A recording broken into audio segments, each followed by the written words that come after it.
Bonjour à toutes et à tous. Jordan Bardella deviendra-t-il le 27e Premier ministre de la 5e République? C'est la question centrale des 6 jours qui viennent jusqu'au second tour de ces élections législatives. Et ce sera la question fil rouge de cette édition spéciale de Sens Public. Le Rassemblement national, premier parti de France, le nouveau Front populaire, premier opposant, et une Macronie en capilotade. Ce sont les principales leçons du scrutin. Ce soir, il y a un fait politique majeur aussi. La page du macronisme est tournée. Déjà, la question des alliances et des désistements se pose avec plus de 300 triangulaires potentiels. L'avenir de l'Assemblée nationale se joue dans ces circonscriptions. Le camp présidentiel va-t-il clairement faire barrage au Rassemblement national, quitte à appeler à voter pour LFI? Jordan Bardella va-t-il changer d'avis en revendiquant Matignon, même sans la majorité absolue? Quel avenir pour Emmanuel Macron après une telle bérésina? On répond à toutes ces questions et à quelques autres dans une minute. Et puis dans la seconde partie de l'émission, je vous propose un débat entre les 4 principales forces politiques du pays, Rassemblement national, Nouveau Front populaire, camp présidentiel et parti LR, les Républicains. C'est à la recomposition de notre paysage politique que l'on assistera en direct, alors que l'avenir du pays se joue dans les prochains jours. Mais d'abord, grâce à Cécile Sixou, on vous présente cette France du 1er juillet 2024, une France dominée par le parti Le Peniste. Explosion de joie hier au QG de Marine Le Pen. Le RN et ses alliés sont arrivés largement en tête avec 33,1% des voix. La démocratie a parlé et les Français ont placé le Rassemblement national et ses alliés en tête et ont pratiquement effacé le bloc macroniste. Derrière, en nette progression, le nouveau Front populaire obtient près de 28% des suffrages. Le Rassemblement national est très haut, bien trop haut, mais la constitution du nouveau Front populaire est parvenue à les faire reculer par rapport aux résultats des européennes. C'est ce qu'il faut continuer, c'est vital. Dernier gros bloc, la majorité présidentielle. Ensemble obtient 20,7% des voix, un recul, une défaite par rapport aux dernières législatives. La leçon de ce soir, c'est que l'extrême droite est aux portes du pouvoir. Jamais dans notre démocratie, l'Assemblée nationale n'a risqué, comme ce soir, d'être dominée par l'extrême droite. Au total, 76 députés gagnent leur place directement dès le premier tour, dont 39 au RN, 32 pour la gauche et 2 pour la majorité présidentielle, quand d'autres sortants, comme Clément Beaune ou Fabien Roussel, sont éliminés dès le premier tour. Je vous dirais en quelques mots, battu, mais pas abattu, je dirais même toujours debout. Mais rien n'est joué, tout est possible au second tour. Il y aura 190 duels, mais ce sont les triangulaires qui feront la différence. Dans plus de 300 circonscriptions, 3 candidats ou plus ont été qualifiés. Le nouveau Front populaire et la majorité présidentielle ont appelé dès hier au retrait de leurs candidats si cela permet de faire barrage au RN. Nulle part, nous ne permettrons au RN de l'emporter, et c'est pourquoi, dans l'hypothèse où il serait arrivé en tête, tandis que nous ne serions qu'en 3e position, nous retirerons notre candidature. Mais dans les deux camps, le désistement n'est pas systématique. On connaîtra les listes définitives demain soir à 18h. La grande gagnante, en tout cas de ce premier tour, est la participation record. 66,7% des Français se sont rendus aux urnes hier. Jordan Bardella est-il prêt à aller à Matignon, même sans majorité absolue? On en débat avec Christelle Craplet. Bonsoir et bienvenue. Vous êtes la directrice de BVA Opinion. Bonsoir.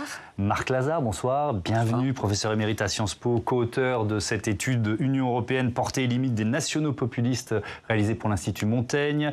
David Jaïs, bonsoir et bienvenue. Bonsoir. Vous êtes essayiste, enseignant à Sciences Po et co-auteur de l'essai La Révolution obligée, réussir la transformation écologique sans dépendre de la Chine et des États-Unis, chez Alary Éditions.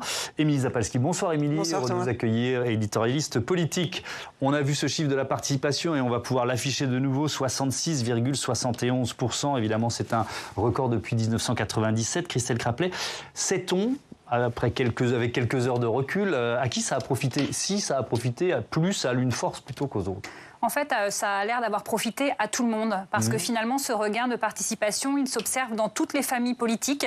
Donc chacun y a un peu gagné, mais on ne peut pas dire, contrairement à ce qu'on voit parfois, qu'un camp en aurait davantage profité que l'autre. Finalement, tout le monde y retrouve un peu son compte. Et la question va se poser pour le second tour. On peut imaginer une mobilisation, une participation là encore très forte ? Oui, alors il peut aussi y avoir un petit retrait, d'une part parce que voilà, certains candidats sont déjà élus, d'autre part parce que d'autres peuvent se dire moi je ne me reconnais pas, mon candidat a été éliminé, je n'applique pas les éventuelles consignes de vote et je ne vais pas voter. Ce sera en tout cas un élément très important à scruter le soir du 7 juillet. Bien sûr, Marc Lazare, le Rassemblement national, premier parti de France, c'était déjà le cas aux européennes il y a 3 semaines, mais quand même. Est-ce la suite logique finalement d'une longue progression ? Oui, depuis le début des années 2000, incontestablement, on voit le Rassemblement national progresser. Et là, c'est spectaculaire, c'est même historique, employons un grand mot, mais qui est à la hauteur de l'événement. La progression est près de 6 millions d'électeurs. 6 millions d'électeurs qui sont mobilisés sur les listes du Rassemblement national.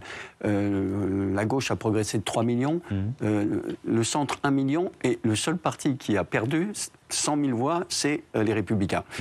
Donc oui, il y a une dynamique incontestable du Rassemblement national, et ce qui est frappant, c'est aussi, mais Christelle en sait encore plus que moi, c'est l'homogénéisation territoriale du vote, et puis c'est devenu un parti attrape-tout, et un parti qui n'est plus simplement de la protestation, mais toutes les enquêtes le montrent, d'adhésion au contenu programmatique. Oui, la sociologie du vote, on y reviendra un peu plus en détail si vous le voulez bien dans un instant. Sauf énorme surprise, David Jaïs, la gauche, de nouveau réunie, ne réussira pas à reprendre le pouvoir. Est-ce que c'était une illusion dans un pays qui bascule ou penche de plus en plus vers sa droite? Je ne pense pas que c'était une illusion, puisque personne ne s'y attendait. C'est un accord électoral qui a été conclu à la va-vite par les principales forces de la gauche, dans un moment où effectivement le Rassemblement national, par le fait de cette dissolution inattendue, était aux portes du pouvoir. On voit bien d'ailleurs que cet accord électoral n'a pas un contenu gouvernemental très fort, puisqu'on voit les fissures qui apparaissent au grand jour avec l'attitude de Jean-Luc Mélenchon hier soir. Mais là, dans le laps de temps qui nous reste avant le second tour, moins d'une semaine, on est un peu reptilien. Le sujet, c'est un référendum pour ou contre le pouvoir au Rassemblement national, pour ou contre une majorité absolue pour Jordan Bardella et Marine Le Pen, sachant que ça va changer beaucoup de fondamentaux de notre identité politique. Et donc il faut que tous les Français en aient bien conscience avant de faire ce choix, avant de sauter dans l'inconnu. Et donc je pense que dans ces quelques jours, c'est à peu près le seul sujet qui doit nous occuper, dans lequel il faut jeter toutes nos forces. De notre identité politique, de notre image à l'international, de notre poids en Europe, on pourrait comme ça rallonger la liste. Mais justement, sur cette identité et ses valeurs, ce qui est intéressant, si on peut regarder ça positivement, c'est justement la façon dont on prend actuellement le Rassemblement national. Je m'explique, avec cette campagne de communication très réussie qu'a eu Marine Le Pen depuis les années 2000, jusqu'à Bardella aujourd'hui, qui a l'air de rassurer, de plaire, on n'appelait plus le Rassemblement national extrême droite, on ne lui donnait plus ses qualificatifs, je ne sais pas si vous vous souvenez, jusqu'à dernièrement, et là tout d'un coup, parce qu'ils vont être au pouvoir, on a envie de s'organiser, et je trouve que c'est quand même ce qu'on a ressenti, même si la gauche n'a pas l'air de prendre la main complètement pour organiser quelque chose qui relèverait d'un front républicain, mais on sent quand même qu'il faut se battre contre cette extrême droite. Moi, je ne ressentais pas ça depuis des mois, et je pense que c'est intéressant parce que on voit en effet une France qui se mobilise, enfin une partie de la France, puisque de l'autre côté, certains souhaitent que l'extrême droite soit au pouvoir, mais voilà, on revoit qu'on a un intérêt commun à lutter contre ce qu'on n'appelait plus extrême droite. Oui, alors allez, on ouvre, mais rapide, parce qu'il y a tellement de thèmes. Une petite parenthèse sur la sémantique, effectivement. Vous qui travaillez sur ces questions-là en Europe, nationaux populistes, extrême droite, quel terme vous employez? C'est très compliqué. C'est très compliqué parce que le Rassemblement national a d'une part une composante évidente d'extrême droite. Le poids historique de l'extrême droite, c'est un parti qui vient de cette famille politique, qui a fait quelques ruptures, mais qui n'a pas répudié son passé. Et la ligne rouge qui la relie à l'extrême droite, c'est bien la question de la préférence nationale, ce qui évoque pour n'importe quel historien, quelqu'un qui connaît l'histoire, le fameux slogan historique de l'extrême droite, la France aux Français. Donc là, il y a une continuité parfaite. En même temps, incontestablement, il y a des transformations. Parce que sur la question de l'antisémitisme, c'est pas vrai que le RN est exactement la même chose que le Front National. Et c'est la force, justement, de l'opération de Marine Le Pen. C'est pour ça que nous, on a retenu dans cette note la notion de national-populiste. Je termine sur un point, c'est que le scrutin majoritaire qui a été mis en place sous la Ve République, normalement, avait été aussi conçu pour empêcher que les extrémistes arrivent au pouvoir. Et là, à l'époque, c'était le Parti communiste français. Il fallait éviter. Et aujourd'hui, on a longtemps pensé ensuite que le Front National n'y arrivera jamais parce qu'il y a le scrutin majoritaire. Et parce qu'ils ont adopté cette stratégie, parce que ça a été admis par beaucoup d'autres forces politiques, eh bien aujourd'hui, avec le scrutin majoritaire, ils peuvent avoir une majorité absolue. C'est un renversement complet qui rouvrira un débat, d'après moi, sur le mode de scrutin à l'avenir. On continue de s'intéresser à la stratégie du Rassemblement national entre ces deux tours des législatives, avec un Jordan Bardella qui désigne son adversaire idéal, c'est Jean-Luc Mélenchon. Et moi, je propose à Jean-Luc Mélenchon un débat projet contre projet entre ceux qui ont vocation à être, dans quelques jours, Premier ministre de cohabitation. Non, moi j'appelle le nouveau Front populaire à sortir de l'ambiguïté. Jean-Luc Mélenchon s'est déclaré candidat au poste de Premier ministre. Une immense majorité des candidats du nouveau Front populaire qui sont qualifiés au second tour le sont sous la bannière de la France insoumise. Et moi je souhaite débattre projet contre projet avec une alliance qui représente, je le crois fortement comme des millions de Français, un péril existentiel pour la nation française. Jean-Luc Mélenchon, nouvel épouvantail, Christelle Craplet.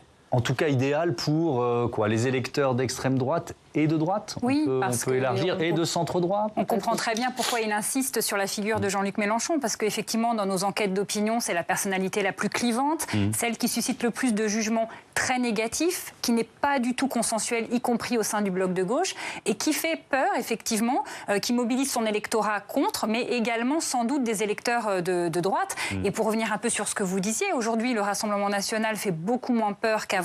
Et avant le premier tour, nous, on interrogeait les Français pour leur demander est-ce que vous êtes plus inquiets en cas d'une victoire du Rassemblement national ou du nouveau Front populaire.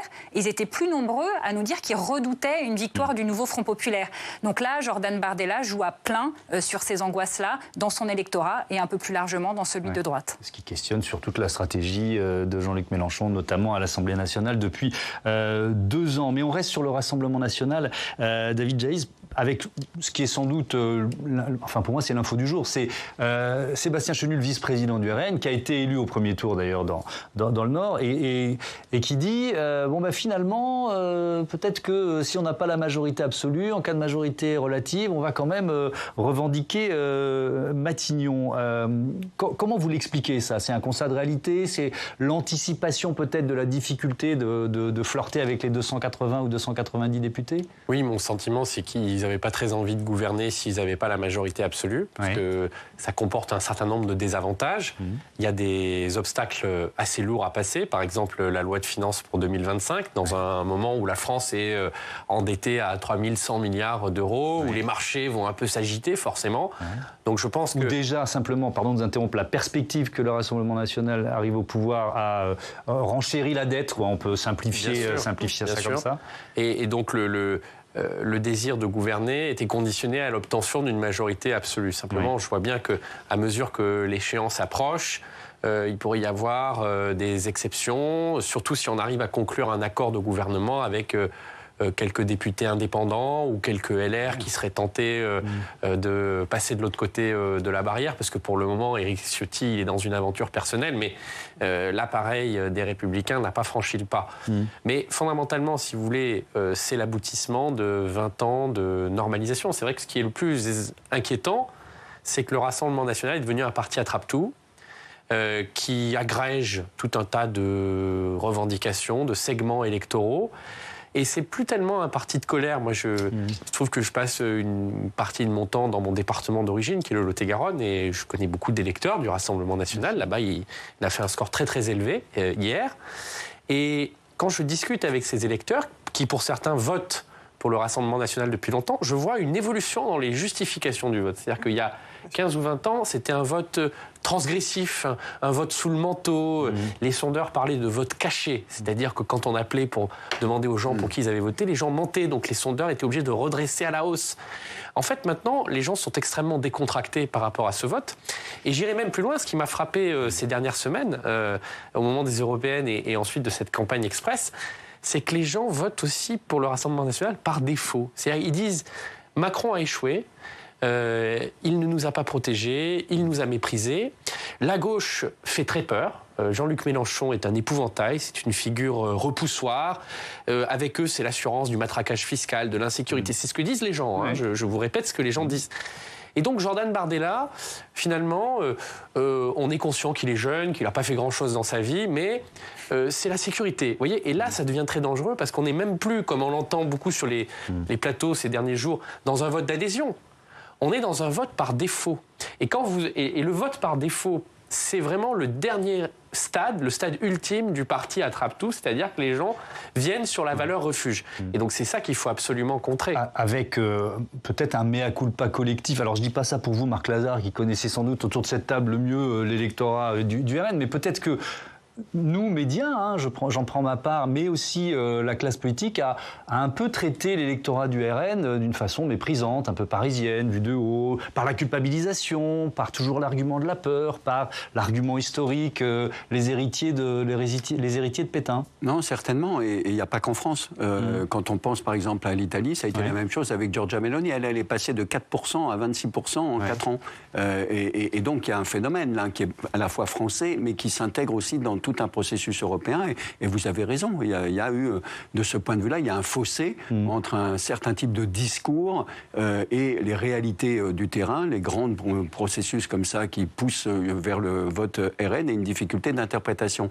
Mais je voudrais revenir sur la question de l'hypothèse, vous disiez majorité relative, parce que... Est-ce que les électeurs dont on parle, ils prendraient un... Parce que moi, je pense à un refus d'obstacle, vous voyez, un concours hippique, et puis on n'y va pas. Quoi, je pense que le RN est dépassé par son succès. C'est-à-dire, et si jamais au deuxième tour ça s'amplifie encore jusqu'à un certain point, je rappelle que Marine Le Pen au second tour, elle avait 13 millions d'électeurs, donc il y a une réserve encore. Là ils sont à quoi, à 10 à 10, près, donc ils peuvent 10 millions 6, bon à peu près. Il y a une réserve encore d'autres électeurs. Et comment dire à leurs électeurs, dans vos enquêtes, vous dites qu'il y a un vote d'espoir, c'est-à-dire que les gens qui votent pour le RN ont l'espoir. Alors ils arrivent à 260 députés et ils prennent pas le pouvoir.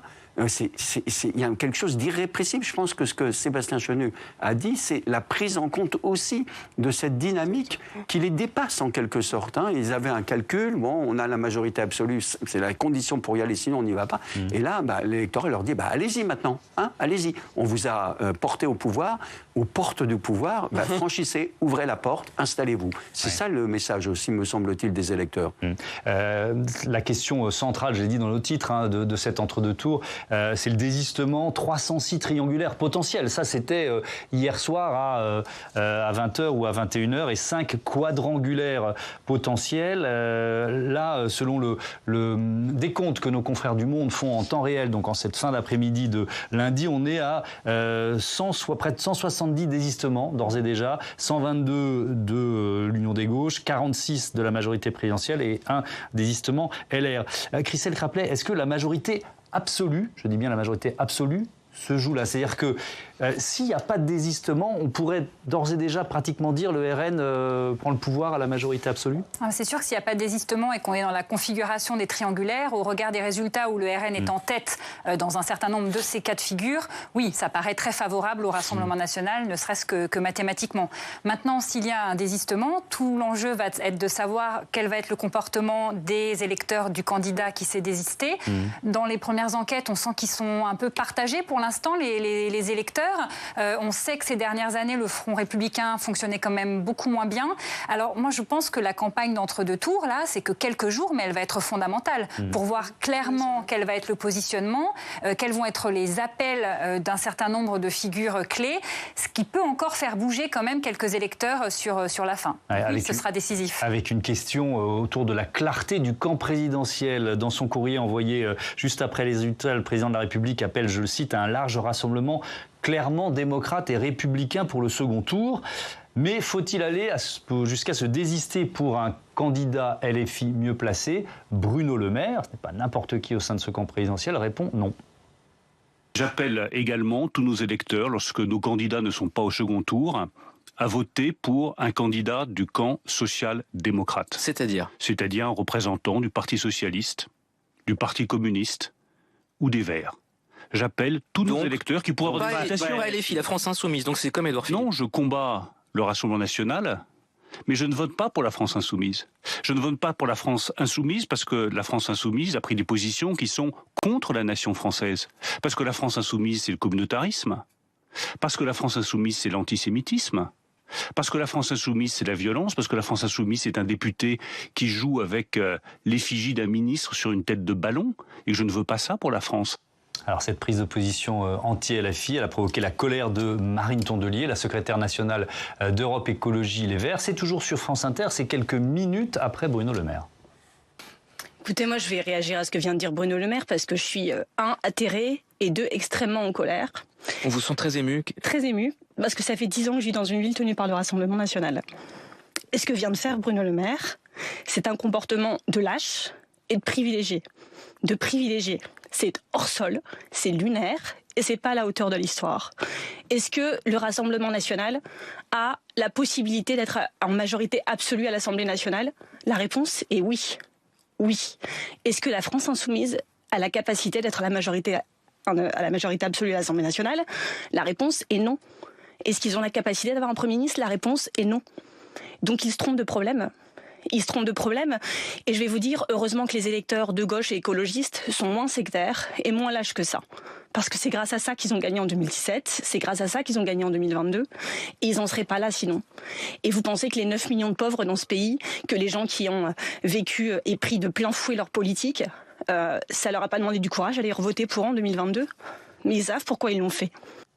Alors il y a encore pas mal de nuances de désistement dans ce camp présidentiel, David Jaïs. Il y a aussi le ça dépend du candidat LFI, ça c'est plutôt François Bayrou. Ça évolue. Est-ce que vous pensez qu'ils vont prendre ce risque avec la possibilité quand même pour le RN d'obtenir la majorité absolue? Écoutez, mettre un signe égal cette semaine entre le RN et la France insoumise, alors que la France, le Rassemblement national est à quelques centimètres du pouvoir, c'est d'une bêtise politique inédite et inouïe. Parce qu'on peut être cynique et dire de toute façon LFI ne sera pas au pouvoir. Parce que c'est un peu le constat du jour. Est-ce que Jean-Luc Mélenchon me passionne? Non, je le déteste. Oui. Est-ce que je suis d'accord avec les positions de la France insoumise?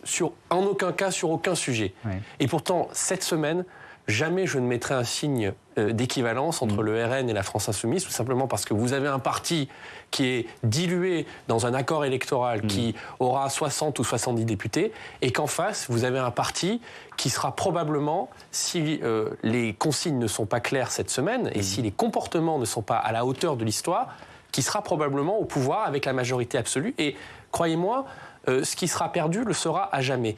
Et donc tous les dirigeants de la majorité qui aujourd'hui mettent un signe égal entre le RN et la France insoumise, ils prennent un risque politique énorme et surtout, ils prennent le risque de fracasser le centre sur une question absolument fondamentale qui est l'identité de notre République.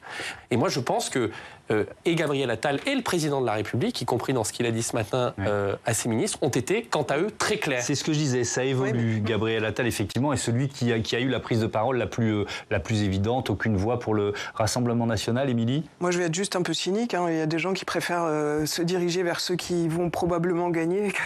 Voilà, moi, j'ai été très surprise aussi. Je comprends pas. Non, on imagine un éventuel gouvernement Rassemblement national. Il y a des places à prendre aussi. Et je pense pas que Bruno Le Maire, évidemment.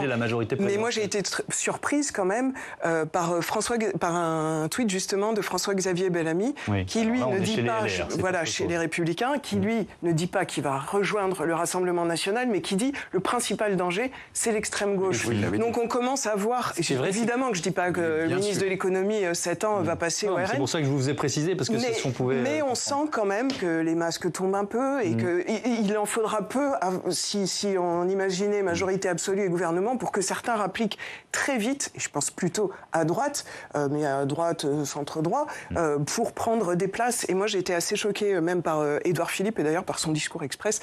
Ils sont ni RN ni LFI. Ouais, là aussi, Marc Lazare, on peut s'appuyer sur ce pays que vous connaissez si bien, l'Italie, parce que là, une alliance entre droite traditionnelle et extrême droite, ça fait très longtemps que ça existe, sauf que le point le plus puissant a basculé, c'est ça ? Oui, alors, le centre est en train de se fragmenter. Non seulement il avait une majorité relative, se retrouve quasiment en minorité absolue, et en plus il explose sur cette question. Il explose littéralement. Et donc, je ne sais pas quelle sera sa possibilité de survie. Oui, vous avez raison, si jamais on a cette situation, cette configuration d'une majorité relative, voire d'une majorité absolue, je pense que ça annonce une grande recomposition de la droite. Une grande recomposition de la droite. Et moi, je suis d'accord, je pense qu'il y aura, non seulement il y a les ciotistes, si j'ose dire, mais une partie des républicains, de façon, va exploser complètement. Une partie ira vers, je ne sais pas trop quoi d'ailleurs, au centre, parce que c'est extra. Tout à faire. Et de l'autre côté, une autre sera prête effectivement à collaborer. Et de ce point de vue-là, l'expérience italienne est tout à fait emblématique, puisqu'il y a Frères d'Italie qui est le parti dominant, un parti encore plus à droite, la Ligue, là ce serait Reconquête, enfin ce qui reste de Reconquête. Entre parenthèses, Reconquête est mort à l'occasion de ces élections, 0,6%. Éric Zemmour va pouvoir rentrer au Figaro. Il sera accueilli. Il y aura peut-être à bras ouverts. Sans doute. Pardon, je perds deux mots. Oui, et il reste Forza Italia, le parti fondé par Silvio Berlusconi, qui appartient au Parti populaire européen. Il y a des conséquences européennes à tout ça. Ça va être le positionnement de ces différents députés appartenant à des partis au Parlement européen qui est en train de constituer ces groupes d'ici 15 jours. Christelle Craplet, du côté des électeurs cette fois-ci, c'est parce que vous disiez tout à l'heure attention aux consignes de désistement national et à la façon dont elles vont être appliquées. C'est 500, on l'a dit plusieurs fois, mais je le répète, ce sont 577 élections différentes. Et quand on entend les propos de Bruno Le Maire, ça fait quand même directement écho à ce que pensent les électeurs Renaissance, pour qui LFI est vraiment un repoussoir, pour qui la victoire potentielle du nouveau Front populaire les inquiète énormément. Et qui, oui, mais du coup, il parle à cet électorat qui n'a pas très envie, effectivement, d'aller mettre un bulletin de vote où ce serait un candidat LFI, et y compris dans le contexte actuel, parce que pour eux, le repoussoir est le même. Je parle juste de ce qu'on voit dans les enquêtes auprès des électeurs Renaissance, à qui probablement s'adresse Bruno Le Maire. Mais ce qui est vrai, c'est que les dirigeants de droite qui aujourd'hui mettent ce signe égal cette semaine-là, ils le font de manière très calculatrice parce qu'ils savent que leurs électeurs détestent parfois encore plus la France insoumise que le Rassemblement national et qu'il y a une haine de l'extrême gauche qui est très forte dans des catégories de la population. Simplement, moi ce que je dis, c'est que ces dirigeants politiques devraient prendre leurs responsabilités historiques parce que si dimanche soir nous avons pour la première fois dans l'histoire de notre République un gouvernement d'extrême droite démocratiquement élus sur une majorité absolue à l'Assemblée nationale, c'est parce que ces dirigeants n'auront pas pris leurs responsabilités et n'auront pas su présenter les enjeux à la hauteur de l'histoire. Le sujet, c'est pas de voter pour le nouveau Front populaire qui, de toute façon, n'arrivera jamais au pouvoir. Le sujet, c'est un référendum pour ou contre le Rassemblement national. Et c'est, a priori, ce que Emmanuel Macron a dit ce matin face à ses ministres. On va, comme promis, revenir sur la sociologie de ce vote grâce à Steve Jourdain qui nous rejoint sur le plateau de Sens Public avec Steve, bonsoir, un Rassemblement national qui progresse dans toutes les catégories de la population et qui conforte son électorat traditionnel. Oui, il fait presque 2 fois plus que son record des législatives 2022 au premier tour. Dimanche, un électeur sur 3 a voté pour un candidat RN ou allié du RN. Ses meilleurs scores, on va le voir, sont réalisés chez les ouvriers. 57% d'entre eux déclarent voter extrême droite. C'est 12 points de plus qu'en 2022. Le parti de Marine Le Pen séduit également 44% des employés. C'est un bond de 19 points en 2 ans. Le vote RN capte 37% des suffrages exprimés sur l'ensemble des salariés. Autre tendance, Thomas, qui s'accentue, le vote selon le niveau de diplôme. 49% de ceux qui n'ont pas le baccalauréat votent RN. C'est 21 points de plus par rapport à 2022. Le parti est aussi en tête chez ceux dont le dernier diplôme est le baccalauréat. 38% de ceux qui ont arrêté leur scolarité après le bac ont glissé un bulletin RN ou allié dans l'urne. Même chose pour ceux qui ont un bac +2. 32% des Français ont préféré le parti à la flamme aux autres formations. En fait, plus vous êtes diplômé et moins vous votez Rassemblement National. Ça se confirme, ça. Ça se confirme, c'était effectivement déjà le cas lors des précédents scrutins. Mais donc, la tendance s'est encore accentuée ce dimanche. Les personnes qui ont moins un niveau licence, c'est-à-dire bac +3, ont par exemple plus voté pour la gauche et le nouveau Front populaire. Ils ont 37% à avoir fait ce choix. Oui, et alors, du côté des revenus, pour qui votent les plus ou moins défavorisés, les plus riches? Effectivement, on entend souvent que le RN est un vote de défavorisé. D'ailleurs, on l'a vu, une majorité des ouvriers ont glissé un bulletin RN dans l'urne, mais on va voir que la formation de Jordan Bardella séduit aujourd'hui aussi les tranches de revenus supérieurs. Elle arrive en tête chez les foyers ayant un revenu au-dessus de 30 000 € net. On parle bien de foyers. 3 000 € net. 3 000 € net, effectivement. Chez les... J'ai dit quoi? 30 000. Non, 3 000 € net, effectivement. Et on parle bien de foyer et non pas de revenus par tête. 32% contre 26% pour le nouveau Front populaire et seulement 23 et 12% pour respectivement les candidats Ensemble ou LR. À noter que le RN attire également les moins aisés. Il arrive en tête chez ceux qui gagnent moins de 1 250 € net par mois. 38% disent oui à la formation de Marine Le Pen. En fait, le RN le confirme pour ce scrutin. Il est devenu, vous en parliez tout à l'heure, un parti attrape-tout. Il performe chez les plus riches comme chez les plus pauvres. Et alors, côté génération, comment les plus jeunes ont-ils voté? À gauche, majoritairement. Près d'un jeune âgé entre 18 et 24 ans sur 2 a mis un bulletin Nouveau Front populaire dans l'urne. L'Alliance de gauche a aussi été choisie par 40% des 25-34 ans ainsi que par 30% des 35-49 ans. En résumé, le vote Nouveau Front populaire est un vote relativement jeune, diplômé citadin. Il ressemble d'ailleurs beaucoup au vote de la NUPES de 2022. Dernier chiffre intéressant, Thomas.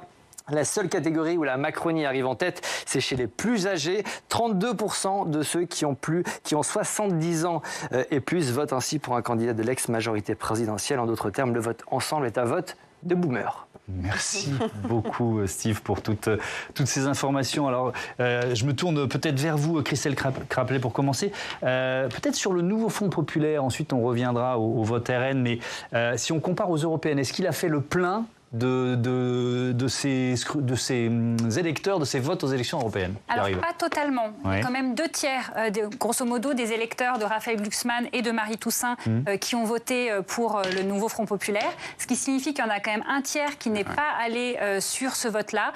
La plupart sont allés chez Renaissance, mais d'autres se sont aussi un petit peu éparpillés. Donc, il fait le plein des LFI, mais pas totalement des autres mouvances du nouveau Front populaire.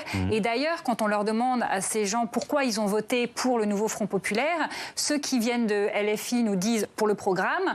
Les autres, c'est beaucoup plus tempéré. Soit ils voulaient faire barrage, soit c'était le moins pire. C'est comme ça qu'on l'a présenté. Donc pour certains, c'était un peu un vote à contre-cœur. Donc on voit là un peu les limites de l'Alliance, même si quand même, globalement, la majorité des électeurs d'une formation du nouveau Front populaire se sont retrouvés sur cette étiquette-là lors des législatives. Marc Lazare, ce vote Rassemblement National, j'y reviens, est-ce qu'il a profondément changé? On ne va pas remonter trop loin, peut-être depuis la première élection d'Emmanuel Macron, par exemple, 2017. Oui, je crois, encore une fois, d'une part parce qu'il s'est étendu. C'est très impressionnant de voir la carte du monde de ce soir.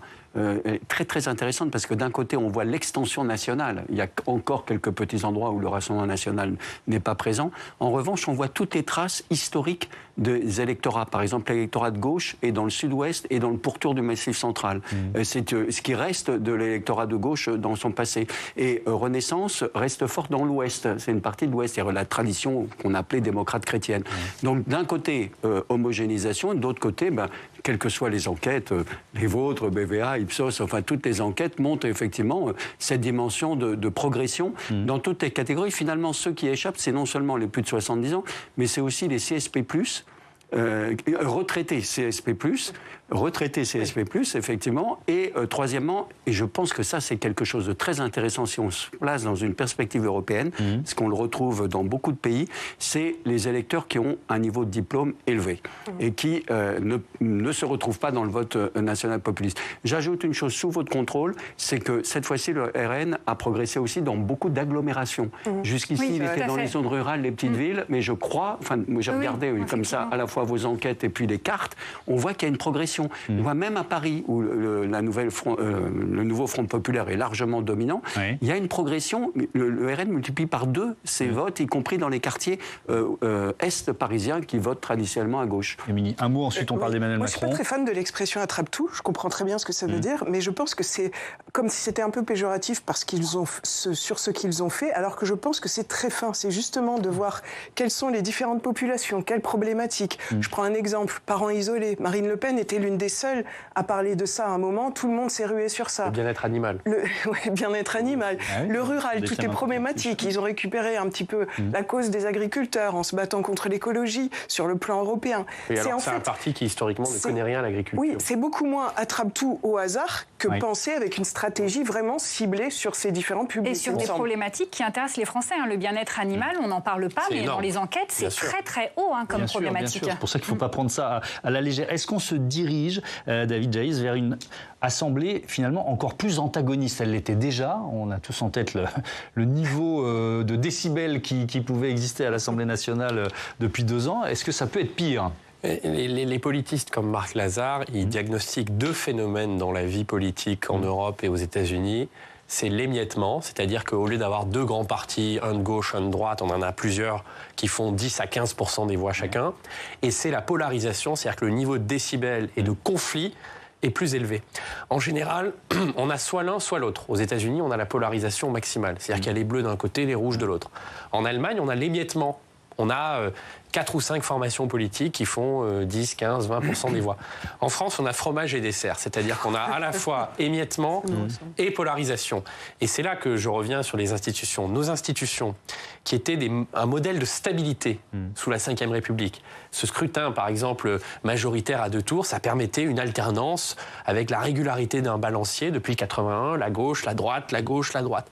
Dans un monde où on a une fragmentation et une polarisation, c'est un piège, c'est une grenade dégoupillée, parce que vous avez une assemblée qui est à la fois très fragmentée, et c'est ce qu'on risque d'avoir dimanche soir si les désistements fonctionnent correctement, et en même temps aucune capacité à faire des compromis, parce que chaque camp, chaque bloc, comme on dit, moi je déteste cette expression de bloc, mais chaque bloc espère la fois d'après être majoritaire, remporter l'élection présidentielle et avoir une majorité à l'Assemblée. Donc il faut casser cette logique, il faut aller vers une logique de coalition, une logique de compromis, et la réforme du mode de scrutin qui se fait par loi électorale simple est une très bonne solution pour commencer à avancer, parce que chacun concourt aux élections avec son parti et sa sensibilité politique, les électeurs votent, ils départagent, on a une Assemblée nationale avec les différentes sensibilités politiques et ensuite on construit un accord de gouvernement.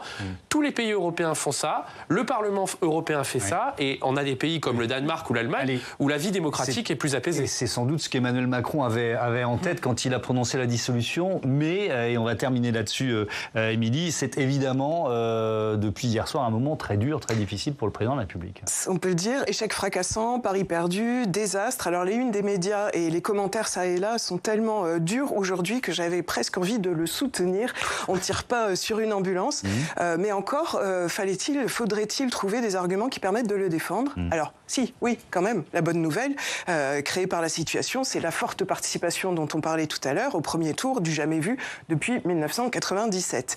Mais il faut dire que sinon, sur le reste, tout dans la manière de décider la dissolution a été critiqué, y compris par son camp, mis en grande difficulté, et tout était critiquable, avec un résultat des plus vertigineux, la montée massive du Rassemblement national, prêt à gouverner, et une probable instabilité politique à venir, on en parlait, le tout juste avant les Jeux Olympiques. Emmanuel Macron, qui voulait laisser une trace dans l'histoire, risque de devenir le premier président français à permettre à l'extrême droite de goûter au plaisir du pouvoir. Comment peut-on expliquer qu'il se soit ainsi tiré une balle dans le pied? Alors, c'est vrai que de loin, Emmanuel Macron, je ne sais pas si vous aurez la référence, mais ressemble un peu au chevalier noir du Sacré Graal des Monty Python.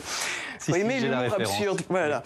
Donc vous voyez en gros dans cette scène, ce chevalier noir, il se bat indéfiniment contre le roi Arthur, malgré ses bras et ses jambes coupées au fur et à mesure du duel. Il était toujours prêt, toujours prêt à réattaquer. Bon. Plus sérieusement, on peut tenter d'expliquer quand même ce geste fou de la dissolution.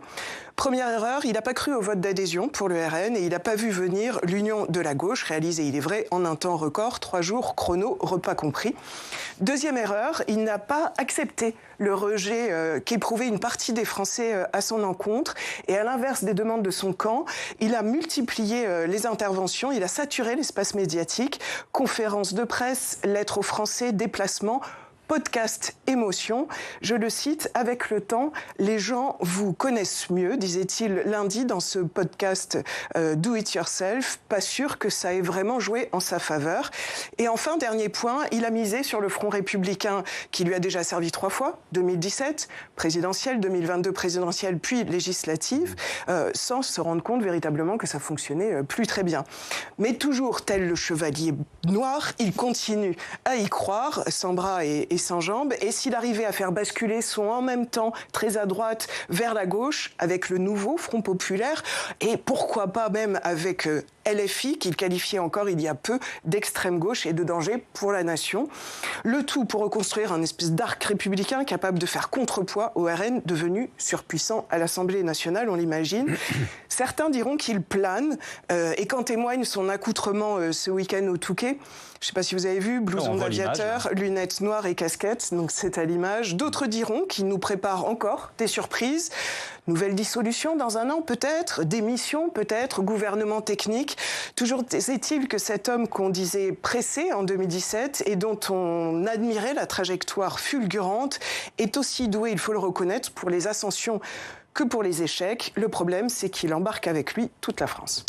Christelle Craplet, je commence avec vous. Est-ce que ce premier tour des législatives marque la fin du macronisme ? On peut s'interroger parce qu'effectivement, ce rejet d'Emmanuel Macron, on le voyait dans les enquêtes, mais on le voyait uniquement finalement parmi ses opposants. Et là, aujourd'hui, même ses soutiens s'interrogent profondément sur les raisons de cette dissolution. Ils ne la comprennent pas, ils sont extrêmement inquiets et il a complètement perdu sa base électorale. Il y a à peine un électeur qui avait voté pour lui en 2022 qui s'est positionné sur un électorat sur un candidat Renaissance. Donc vraiment, là, son camp s'interroge, est parti, s'éparpille et en quelque sorte, si son électorat, sa base n'est plus là, effectivement, on peut s'interroger si ce n'est pas la fin du macronisme. Ouais, Marine Le Pen qui appelle à la démission d'Emmanuel Macron, Marc Lazare, évidemment, il ne fera pas ce cadeau. Ah ben ça c'est certain, ça c'est certain.